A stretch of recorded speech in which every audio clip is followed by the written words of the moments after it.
we learn to choose our feelings, understand our actions, and shape better results. So let me start with the phrase that you use because I love it. Unpause your marriage.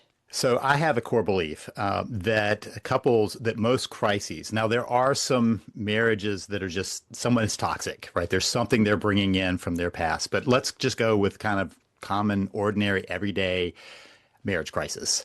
And there is a root cause to that. And the root cause is disconnection. And I kind of think that there's this piece like in the science fiction movies, when they're headed out to the planet and they put them in suspended animation and they get there and they push the button and they wake up and, oh, we're right back where we were. And what people don't know is you can't do that with a relationship. The problem is that when you disconnect, and I have this arc of disconnection that ends, you start with disconnection, but you end in disdain. You just basically can't stand each other if you let it go that far. I want to get back to that love that we once had.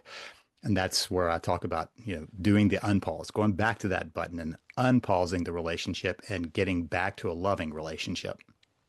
And that's saying, I'm going to take personal responsibility in this, and that is always the start of anything, the start of any change.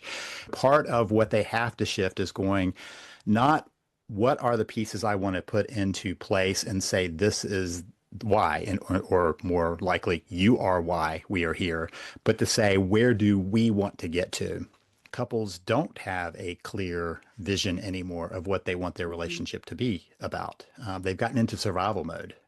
And Yeah. so it's basically we're paying the bills, we're trying to co-parent together, we're trying to deal with these life events, but they lost track of what it could be. And I think when we get into that survival mode, our primitive brain starts Hmm. thinking, it kind of becomes a little more selfish because it's that fight or flight. Once that primitive brain clicks in, you're going to be going, where's the threat?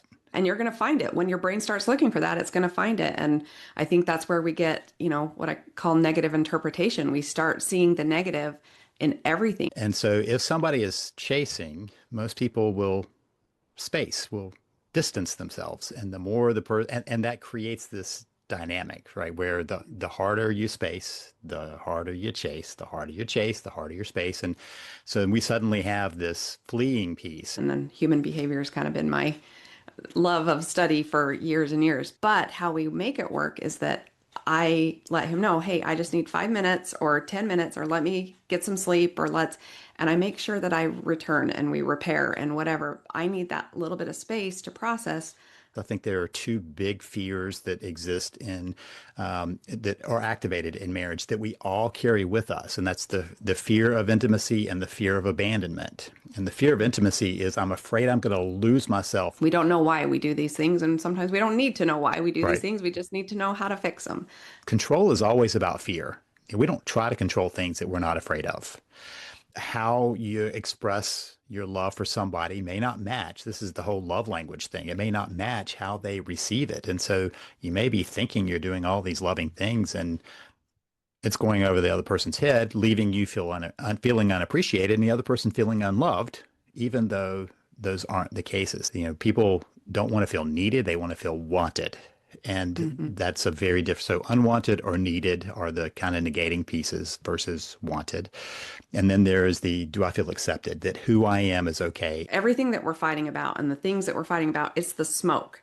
And you've got to get down to the starved needs, which is the fire. I mean, the third option is not divorced and not in a miserable relationship, but to have something you would both want. Take action. Don't just listen to a podcast. Don't just read. Don't just do these things. Take action and follow through for your marriage. It'll be worth it.